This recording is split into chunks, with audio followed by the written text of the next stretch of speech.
Hi, everybody. This is Keith Peterson from Bar Chart, and I am here to kick off our first installment of the Commodity Pricing Network Partner Series. And I'm really excited to talk with our special guest today. We've got Julie Lerner, who's the founder and CEO of PanXchange. They're doing really cool things in the space, and we'll tell you all about that. And then Andrew Bish, who is the founder of Hemp Harvest Works, and I believe the COO of Bish Enterprises. He's all over the hemp industry and has really great insights into the space. So we'll start right from here. I mean, for those unfamiliar with the Commodity Pricing Network, just to give you a quick overview, it's our platform that essentially brings together data and tools and pricing from partners. And it hooks them up with our network of Commodity View users, which, if you don't know, it's the leading platform for commodity trading. We actually just won an award today for that from Waters Technology, which we're really excited about. We put out a press release just within the last couple hours.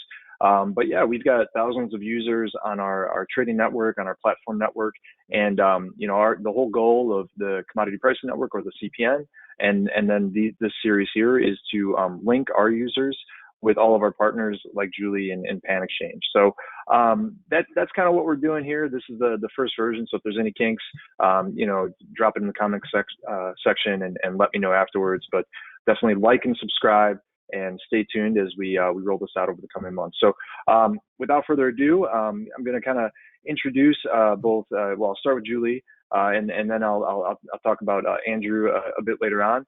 And then after we do a little Q&A with each one of our guests, we'll roll into a roundtable where we'll do kind of like, a fun, larger Q&A section where they can both kind of jump in and offer their perspective. So let's get started. All right. So I'm pleased to welcome our distinguished guest, Julie Lerner. As I mentioned, she's the founder and CEO of PanXchange, which is, the leader in pricing for industrial hemp and Frac Sand. If there's any Frac Sand folks in here, maybe we got some people from Pennsylvania. I don't know, is all I heard on the vice presidential debate. So it's got to be hot these days. But if you need pricing, PanXchange, they are the ones. Julie's probably not a stranger to the audience, but for those unfamiliar with her background, she began her career at Cargill International in Geneva, Switzerland. A beautiful place, never been, but I've seen pictures. It looks amazing. And then later moved to be Cargill's senior Latin American sugar trader. So deep experience in the commodities ecosystem, and she's applying it to hemp. So yeah, kind of without further ado, let's learn more about what's going on. Welcome, Julie. Thank you so much for the warm intro and for this opportunity to talk to all of your clients. I'm very excited about the partnership and offering our data through your services. Yeah, no, we're excited to have you on board. You've been a leader, thought leader in the futures and commodities industries. You're recognized as an innovator in that space, and we're totally excited to work with you. So yeah, it'd be great. Can you just tell us a little bit more about PanXchange and maybe the background, and then how you guys fit into the hemp market? Yeah, I'd love to. Thanks. So generally speaking, we describe our company as a market structure solution for the physical commodities that feed and fuel the world. So let's break that down. So it's centered around the institutional grade trading platform we have for physicals. Our platform is solely focused on moving product from point A to point B. And so our client base are the stakeholders along that, the growers, the processors, trade houses, and end users. I have always described our software, this trading platform, as the product that solves points of pain for these stakeholders. What comes out of that is, again, market structure, is this unbelievably juicy and objective pricing data, just by people trying to put that round peg in the square hole on the physicals. So our second pillar to this market structure is the benchmark prices we provide. We were first to market as soon as the Farm Bill was released.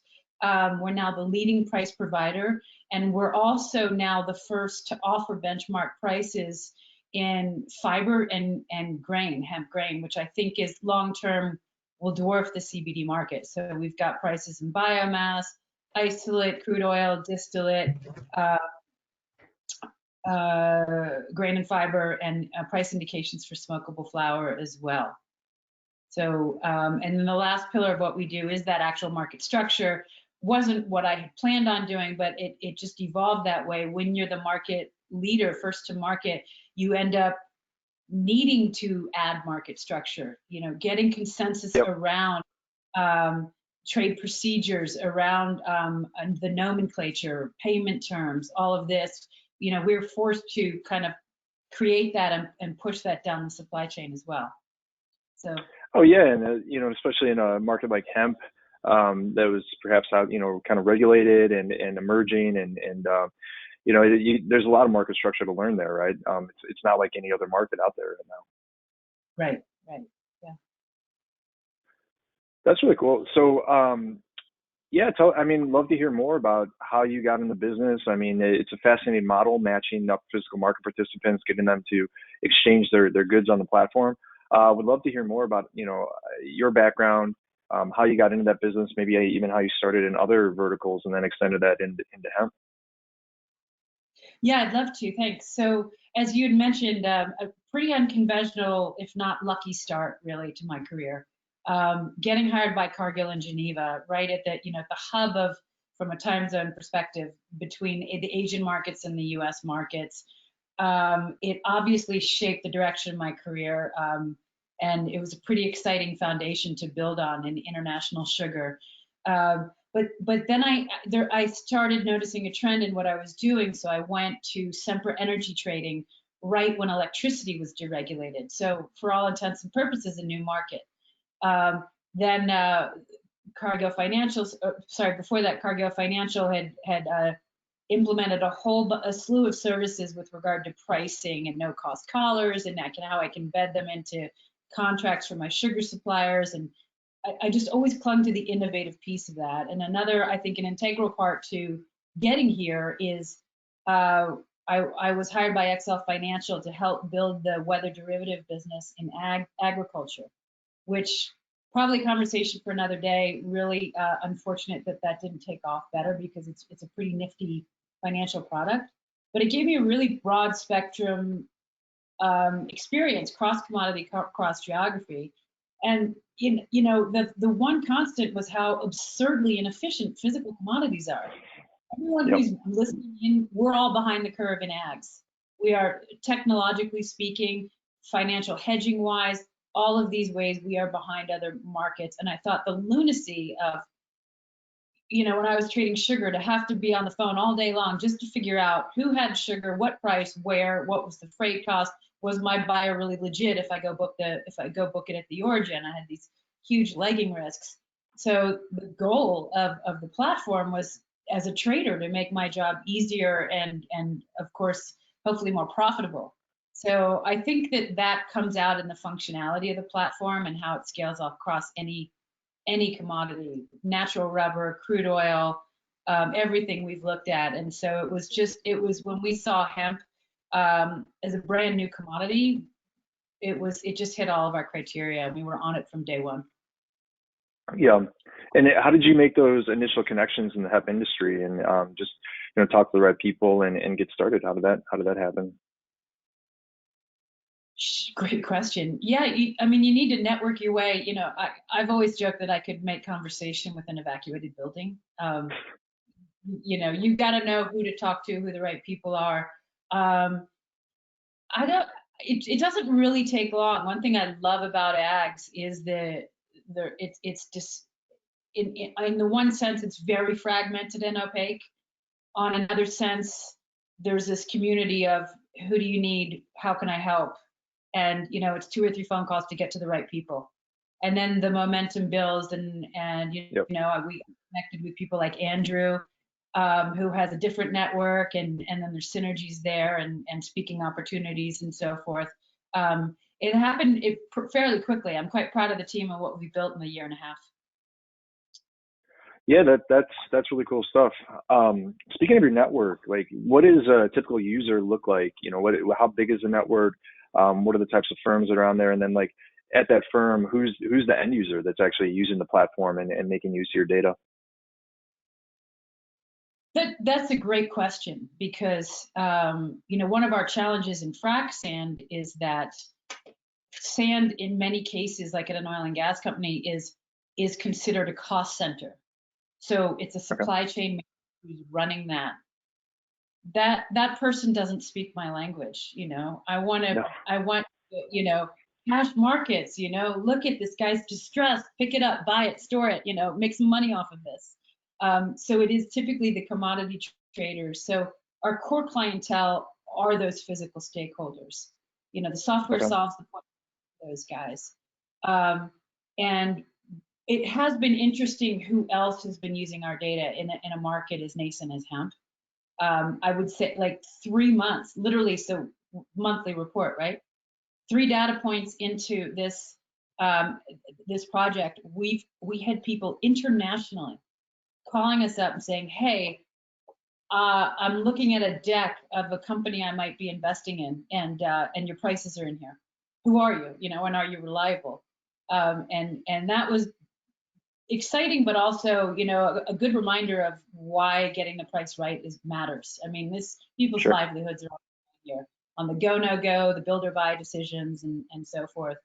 So that was an interesting thing. And then within the year, to tell you how fast this market evolves, flips to investors to, sadly, bankruptcy attorneys, like, with Jen Canna and some of these other headliners that needed to Okay. structure. So those are a couple of examples of the data users that we have, just subscribing to the benchmark prices and the fundamental analysis we put out every month. Sure. Sure. Yeah. So, I mean, what are you mentioned some of those firms and like they make use of data. Like, what are some of the ways that they're using it to do analysis or make decisions around their business? And then maybe touch on your reports as well, because I mean, everybody loves to get color commentary on what's going on in the industry too. So. Yeah, thanks. So yeah, the reports, I first and foremost give you this suite of benchmark prices, again, from biomass for CBD to smokable flower to fiber and grain across the board. But then we have an exceptionally comprehensive report on the fundamentals. And I mean, my team, I mean, I drive them pretty tough because of what I learned at Cargill. I used to write the sugar report for years. And a biweekly report on what's happening fundamentally. Are there bottlenecks? Is there an oversupply? Is there a crop issue? So we really try to give people everything you need to know to make your own decisions about what's ahead for the next month and longer term in these reports. We went around, for example, and spoke with every state Department of Ag, trying to figure out, okay, yeah, we know about all of these hemp acres that are licensed, but who's really planting? It's really that opaque, and I hope that we bring a lot of transparency to that. So helping people out everywhere from, on the positive, we're helping the investors. On the downside, we're helping with restructuring issues. There's been some lawsuits with, lost revenue because something wasn't delivered. What was the price? What would have been the price per PanXchange? We've given testimony to the USDA for farmer relief, showing how prices have declined. I think the most exciting thing that we're providing, because in order to get funding and in order to get crop insurance, growers need to prove that they have sold the majority of their crop ahead of time. So, I mean, Sure. last saw prices tank 84% from January to May, I think. And sorry, July to May, July of last year through this crop year. So how do you forward sell with such price risk? Fixed Right. price contracts are the first sign of an immature market. And we learned that even in the first crop year last year, people were negotiating forward contracts of physical deals using a PanXchange benchmark price, which is phenomenal because that's the best way to show you can sell. You de-risk the deal on price, which means you dramatically decrease the default risk. And all mature markets, as you guys know, they all basis trade against a derivative contract when it's available or a benchmark price.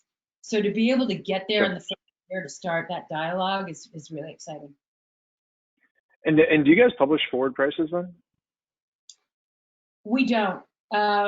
We will give sentiment of what we think, generally speaking, this could be bullish or bearish or so forth, but I feel that it's our job to give you the most accurate fundamentals and you predict from there. Sure, sure. No, it's interesting. As you know, like as all these other markets evolve, like the forward markets, publishing these curves, having mark to market on that sort of stuff, it becomes incredibly important because not everything's just transacted in spot, and particularly if you're contracting out, a growing season ahead of time, having that sort of reference price is probably something that's going to evolve in the space, and you guys are obviously really well positioned to do something like that if it comes to that. Yeah, and I'm also, I have to say, just as a geek about commodities and fundamentals, I'm really excited on the particularly the grain and fiber side as we grow that business and overlay that data with what you all have on your platform with cash, grain, corn, wheat, and soy, and looking for correlation. Everybody loves the correlation. So.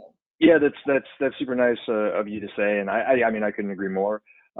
We've got a ton of data on there, and I'm really excited to see the possibilities that users can achieve by just combining our data with your data, whether that's in the software or it's in Excel, where you can stream all the content directly into your workbook, your customized workbook. And I've seen a couple that Andrew put together, which were incredibly impressive in terms of some cost models and profit models.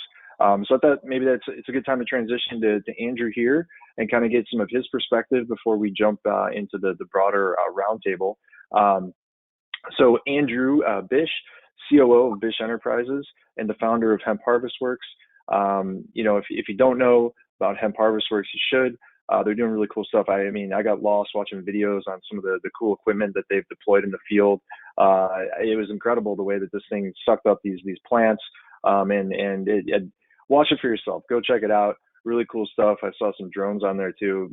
Love that stuff. Can't wait till my kids get older and they want one and I can play with it. So yeah, I mean, Andrew's been in the business since 2015. Took some of his experience that he's had in retail management, has been applying it to fabricating and creating solutions for hemp harvesting and processing. So without further ado, Andrew, pleased to have you on today. Yeah, thanks for inviting me. I'm glad to be here.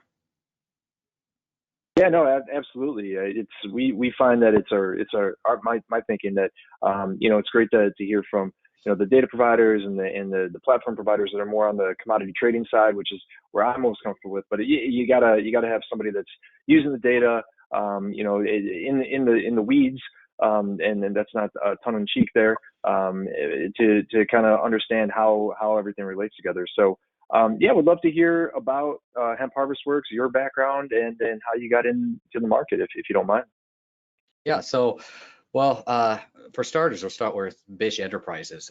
Our company was founded by my grandfather in 1976, and my parents actually still own that business today. It was just a couple years ago I ended up starting Hemp Harvest Works, and mainly because of the banking issues that are going on in the United States.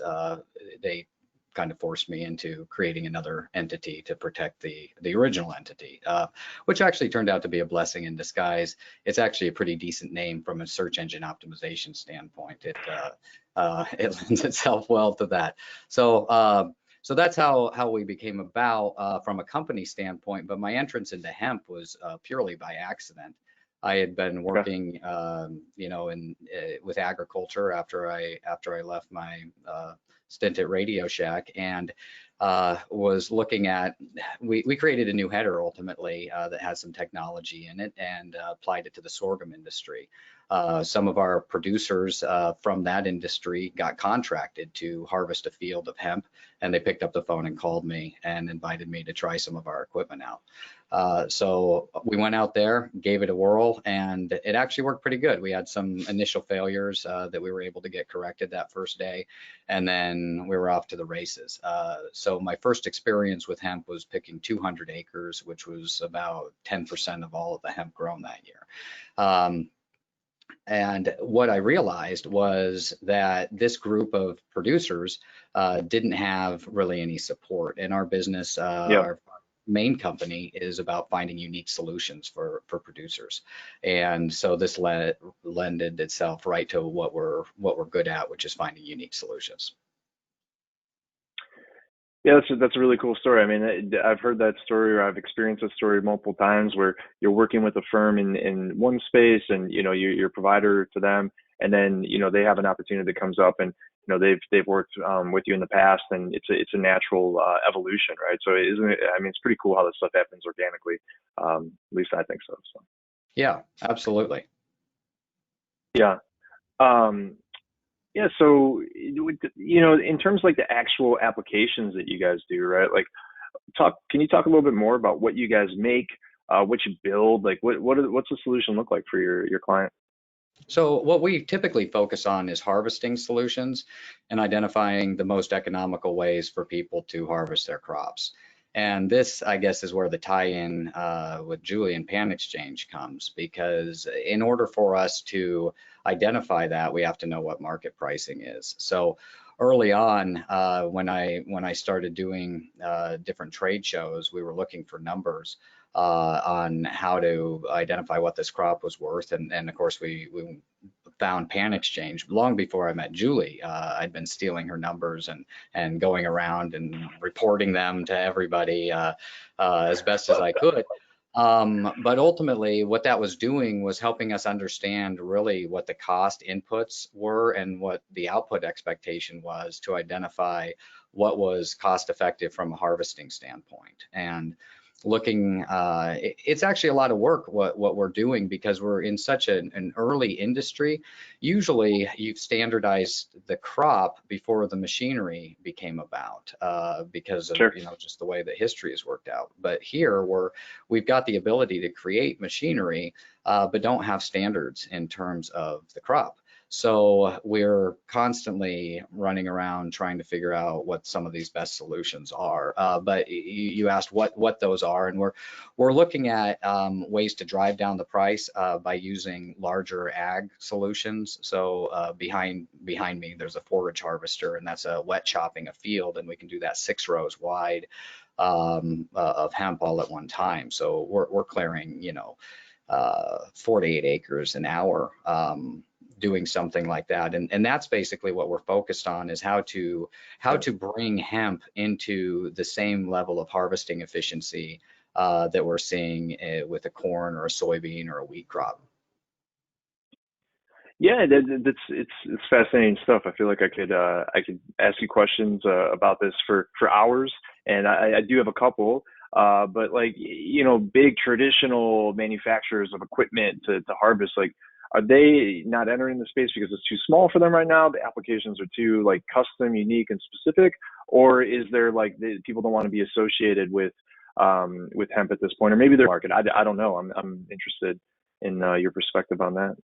There's a couple different reasons. For starters, the banking issue creates a lot of predicament from a board structure, being able to insure, get loans, things like that. That's kept some of these major companies out of this space. But relative to the big ag people, there's another reason.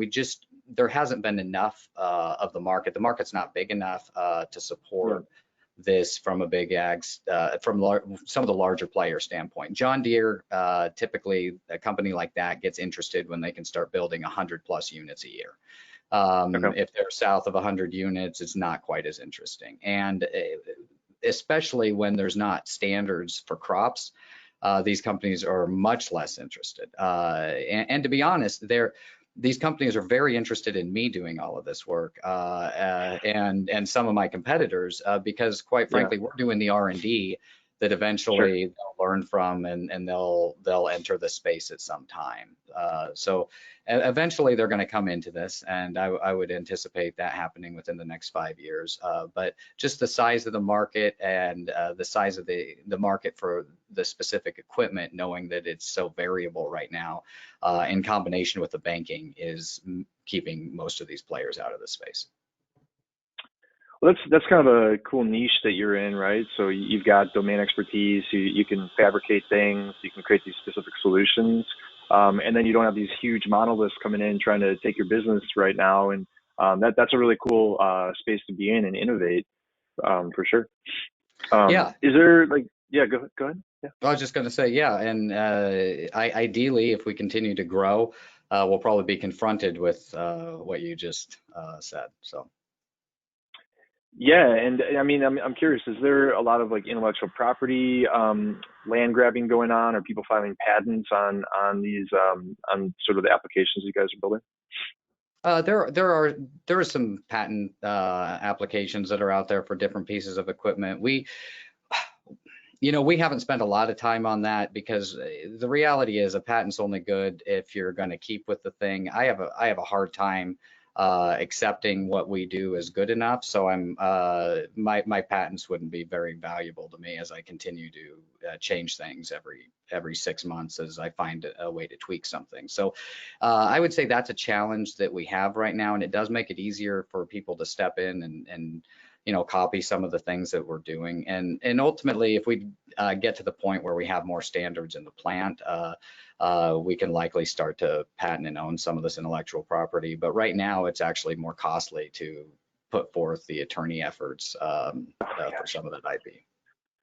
Yeah, you're running a business. I mean, you want to focus on that. You want to spend less time writing up patents and talking to lawyers, I guess, right?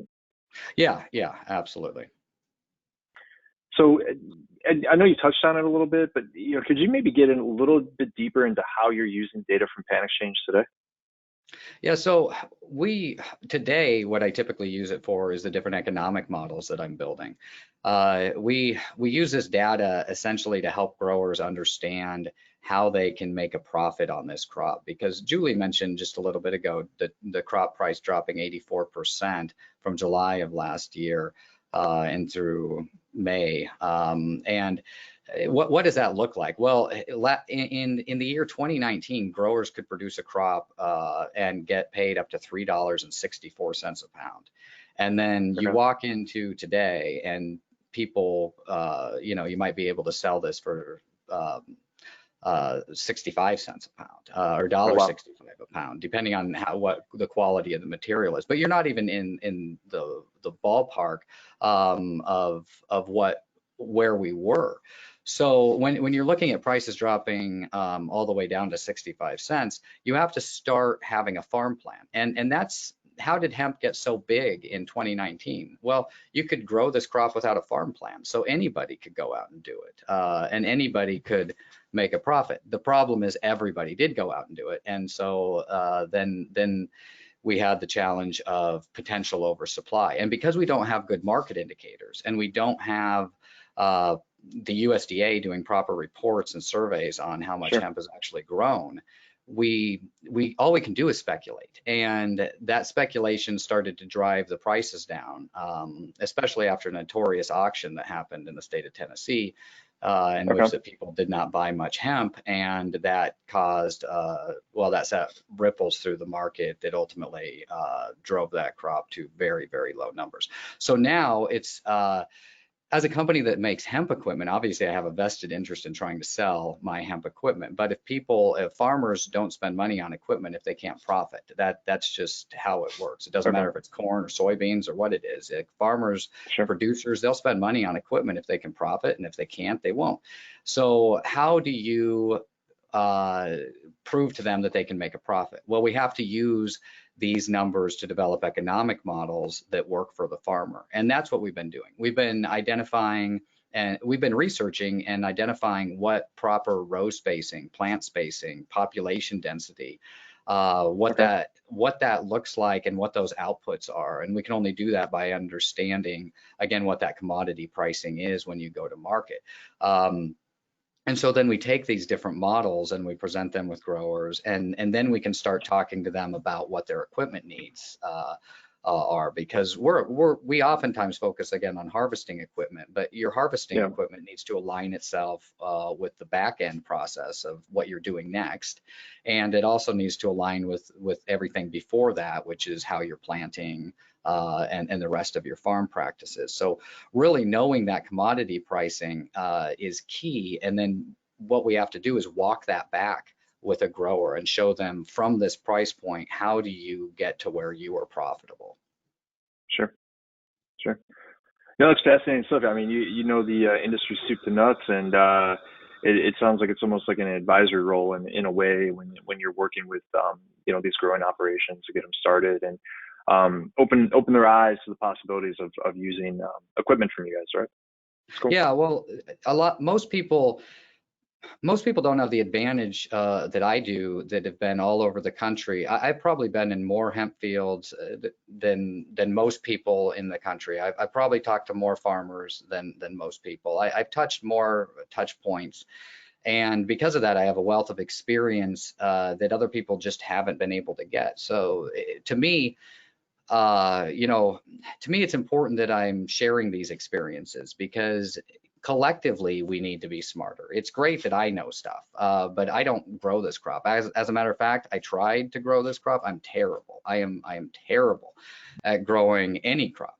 So I can't do that. But what I can do is I can share my experiences with people that can grow crops. By the way, I come from a family of farmers, so I'm somewhat embarrassed when I say that I can't grow plants. But with that being said, you got to know your strong suits. But I like to share these pieces of information so that, again, we can have farmers be successful, because if the producers are successful, again, the market's going to continue to grow. If the producer cannot find a way to make money in this commodity, hemp's exciting, but it's not very exciting if we can't make any money. So we got to figure out how to make this profitable for the producer, not too costly for the end user, and what all that looks like. Can I piggyback off that? So, yeah. I couldn't agree more with what Andrew said, and we're both of us are trying to provide as much accurate information as possible to the stakeholders in this industry. The demand side of the equation has been really elusive. So we were first to market last December with an actual study of, by volume, what is demand. And I say by volume because, let's get real, Mitch McConnell is not particularly, in my opinion, pro-hemp, he's pro-farmer. And everybody wanted to believe that hemp was going to be the miracle cure for all of our cash crop woes. And price declines. And, from a price perspective, at that time, you're talking, it was over $1,800 a ton for CBD before the big. Okay. And then there were other entities that were saying CBD market is going to $23 billion, and it's what everyone wanted to hear. And they clung on to it. There was very little in the way of, well, how'd you get to that number? And the only thing that we could conclude is that is maybe accurate, but accurate with regard to that retail price of a tincture that's going for this with at most 1,500 milligrams of hemp in it, drops basically. That's going for $100 to $200 a pop. So the 23 billion is a retail price, and the farmers need to know that a little bit goes a really long way. And so we're trying to just bring this all together. We're doing another report this December, again, on the demand side as well, trying to get real about what's out there. We are very bullish CBD, but I think the market needs to get its head around that a little bit goes a long way with regard to CBD. Yeah, that's interesting. I mean, just in Chicago, just what I saw, the evolution of the retail market over the last 2 years, everything was CBD like 2 years ago. It's all you saw. Stores were popping up here and there. And it seems like they're doing really well. I saw people going in and out there all the time. And now, just what I see, obviously things are a little bit different now than they were 2 years ago. Not as much retail activity, but it's lessened, and we've got like dispensaries now for THC products, and it seems like there's more kind of excitement around that in Chicago market at least. But it's interesting to get that perspective on CBD. Yeah, it's by volume in the very long run, it's going to be fiber and grain that's going to be the much bigger crop. Would you agree, Andrew? I mean, you're getting more inquiries for that as well. Is that true? Yeah, that's honestly, that's what excites me. And I come from a grain background. So harvesting flowers is not, that's something I had to figure out how to do. Grain is something that I understand. And we're actually, when you look at hemp, CBD is just the tip of the iceberg, and CBD is really exciting, but the grain and fiber markets are going to dwarf CBD. I mean, it's going to be incredible. As we start to produce more fiber, the buyers that are already out there will buy more fiber and herd. A lot of people talk about, oh, we can make rope with hemp. I don't know where you see people selling or buying ropes. That's not what we're needing to do. There's a lot of cool stuff we can make with hemp. It is not necessarily rope. There's some great building products other than rope. You know, there's a lot of pressed boards, hempcrete.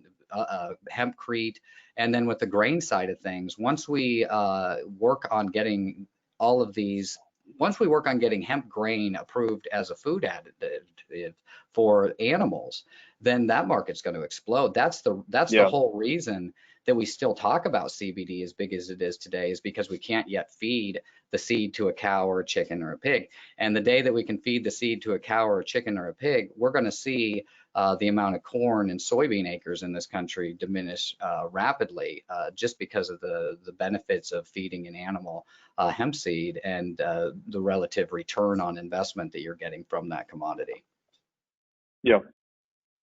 Yeah, just anecdotally in terms of you know, other applications for hemp. It was my wife's birthday a couple months back, and you know, she's got a bunch of younger sisters, and so I asked one of her younger sisters. I said, "Hey, what's like a cool new like clothing brand? I want to get, you know, Emma something nice." And she threw out this brand called Young Maven, and they basically have all like hemp clothing, and got a T-shirt from there for her and a sweatshirt, and they're like her favorite things. So apparently it's comfortable and and cozy. So just a little anecdote there. But yeah, I can imagine there's a ton of different applications for hemp that are downstream that just aren't even being tapped right now.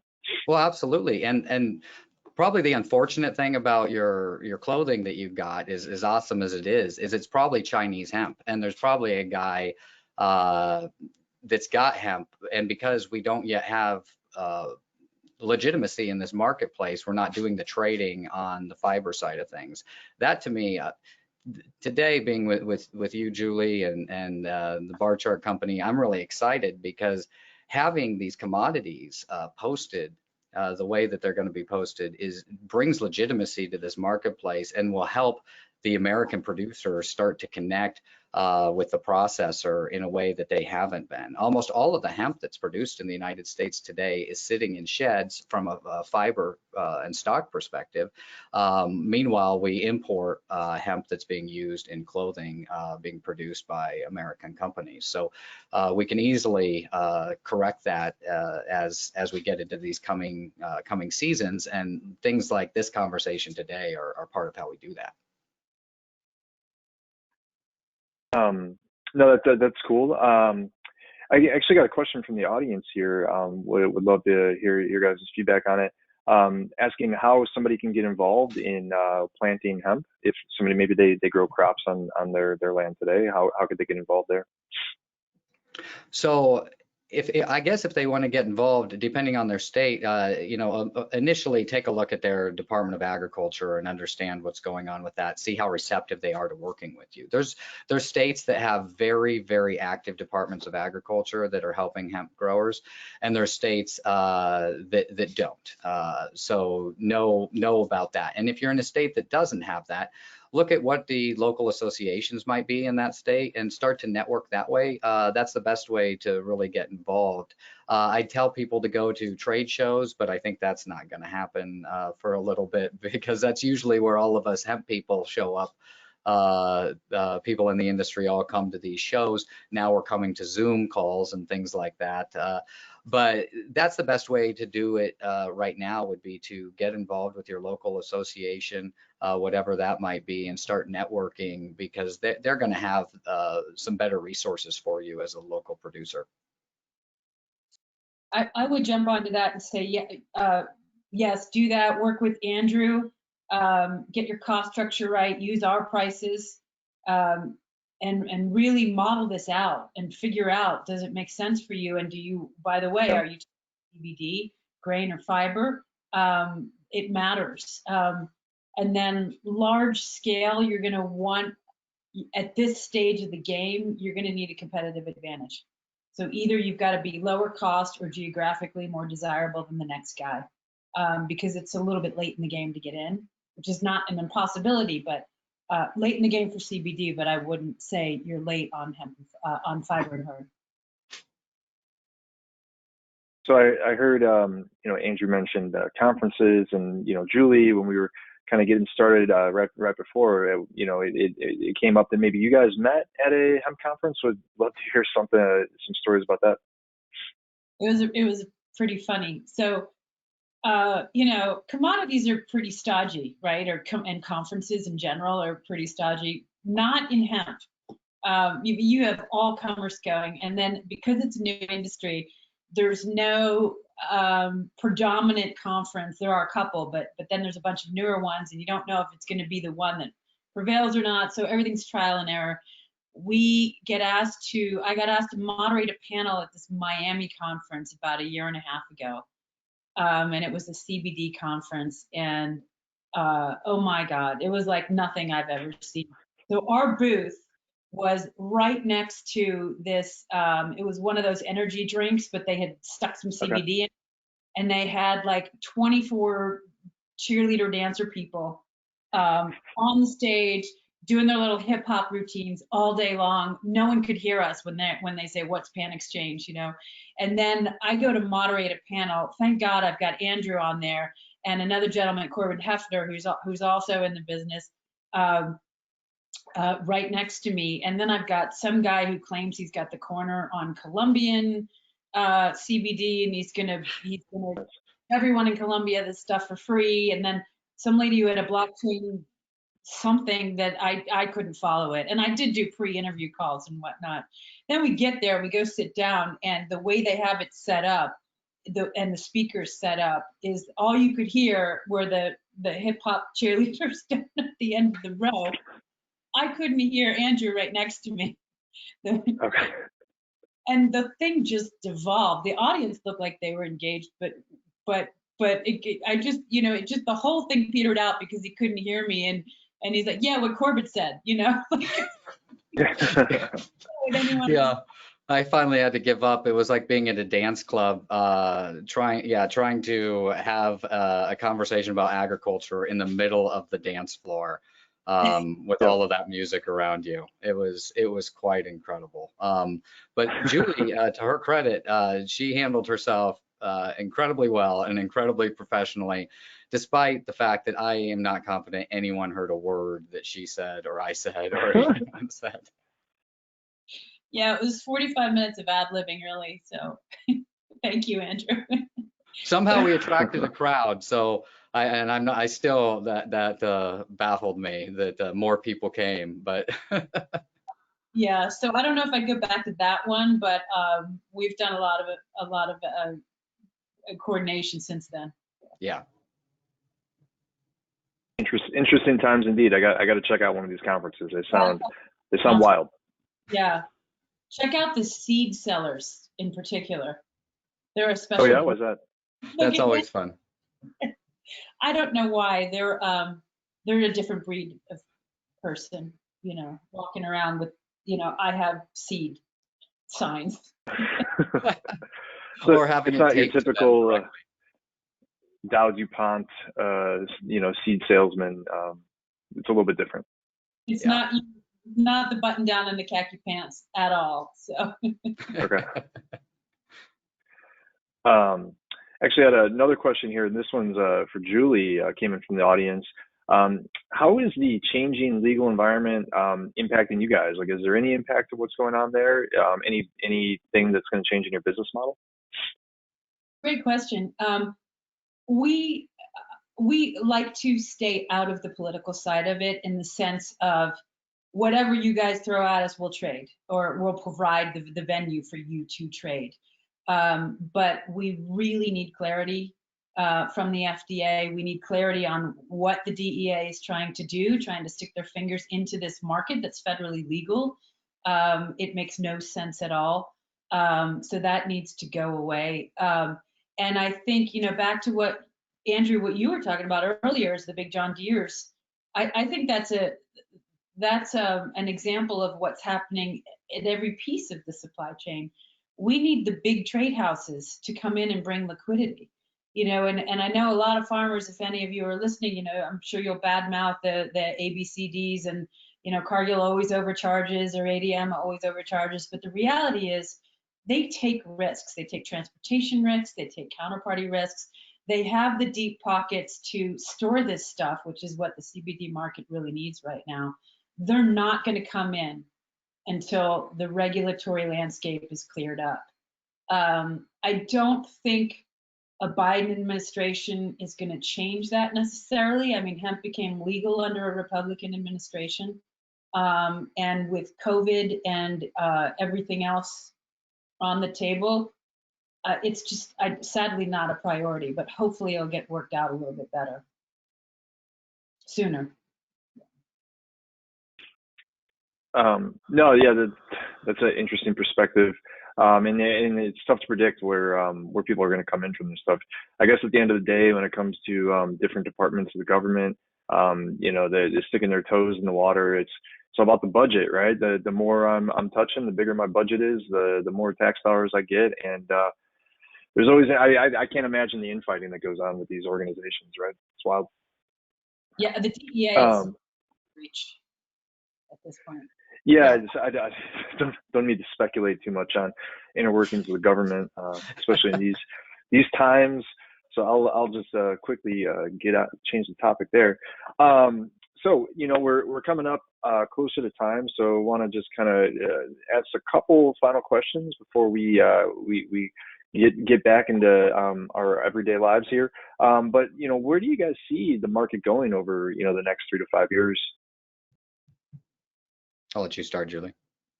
Grain and fiber, which is not to say CBD isn't a viable market. It is, and it's a beautifully demand-driven market as well. But by volume, it's grain and fiber, and I'm looking forward to that getting into the mix for farmers with corn, wheat, and soy. And I'm looking forward to the ESG side of it. We can't really speak to specific studies about why hemp is better. I'd love to, but I think and I think, to Andrew's point about feed, not just getting regulatory approval for it, but I think that it's a friendlier crop that will push companies to use hemp more. So I'm excited about that, getting to economies of scale, having this market grow up and act like a commodity, behave like it, supply, demand, price, and getting a little more transparency and efficiency. Yeah, I completely agree. We're going to see a stabilization in the cannabinoid marketplace start to develop here after this harvest season. In my opinion, I think we'll probably see prices start to go up a little bit due to the fact that some of the players in the industry left over the course of this last year. And then we're going to see substantial growth in 2021 in terms of the fiber market. And again, the grain will start to come, but if we see growth, it still doesn't have an outlet. And I encourage people to do everything they can to, support organizations like the Hemp Feed Coalition that are helping make it possible for us to feed animals grain and grow that commodity. Okay, because rope's not going to get it done by itself, I guess, right? No, they, the FDA has shown that they're not going to automatically approve feeding of hemp seeds to animals, despite the fact that you can go to the grocery store, buy that seed and eat it yourself. You cannot yet feed it to your animal and then enter the stream of commerce. But the FDA is very open to seeing the studies and approving it. We just need to get the work done to get them the information. Okay. So somewhat related to the previous question, but where do you guys see us in terms of maturity of the market? Julie, you're better at this. Yeah, I actually talk about this a lot, and there is on our website. If you need help finding it, just let us know. I had the good fortune of presenting a white paper on 7 stages of market maturation. University of Colorado has a commodity center, JP Morgan Commodity Center. And so I talk about, so here's corn, wheat, soy. Sorry, I'm off camera. Here's corn, wheat, soy. And I'd say here's CBD and here's grain and fiber.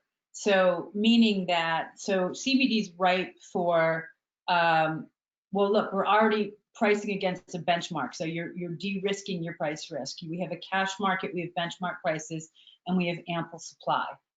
So that's where we are right now at the beginning of that phase.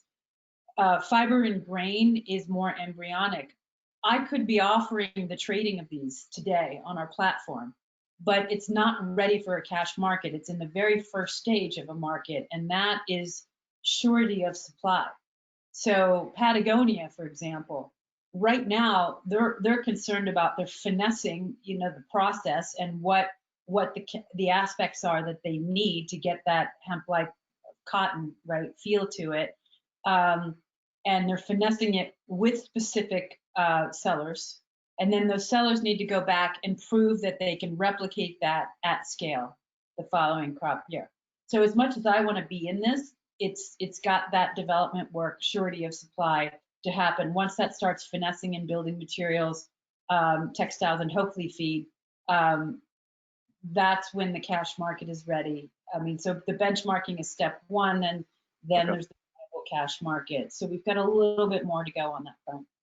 And to give you a perspective from an agricultural side, in order to achieve some of these things that Julie's talking about, we have to have certified seed varieties available for producers. And we're so early in the marketplace that less than 5 states have actual certified seed varieties that they could give to or recommend to a producer that would act appropriately in their microclimate. So we are a long ways from where we need to be in order to even achieve what Julie's talking about agriculturally. Okay. So there's a lot of room to scale and ramp up, and that's obviously exciting for you guys, because you're obviously both very well positioned to benefit from that growth, and as markets grow, that's always an exciting time to be a part of them. So credit to you guys. We're gonna kind of wrap it up here, but I just want to say thanks to both Julie and Andrew for providing their time, which is the most valuable thing you can give. So thank you both very much for agreeing to join us today. Thanks for having us. Thank you. Yeah, absolutely. And this will be recorded. You can find it on YouTube. Check it out. If you're interested, and you should be, in getting that white paper that Julie talked about on the market evolution, you can find that on the PanXchange website. I encourage you to check it out. Real cool stuff there. Check out Hemp Harvest Works. Like I said, like the videos on there are so cool. I haven't seen stuff like that before, so definitely worth a look. But yeah, so a couple of innovators on today, and again, just thanks for the time. And if anybody wants to get more information on how you can access data from Julie, reports from Julie, check out our website. You can go to barchart.com/CMDTY. It's short for commodity, or commoditydata.com. You can always email me at keith@barchart.com if you want to hear it direct from the horse's mouth. I don't know why you would. Just check out the website, and then we can get you set up with a trial on Commodity View, and you can take a look at Julie's data. So again, thanks for joining, and thanks to my distinguished guests for accompanying me. So until next time. Thank you. Thanks a lot. Appreciate it.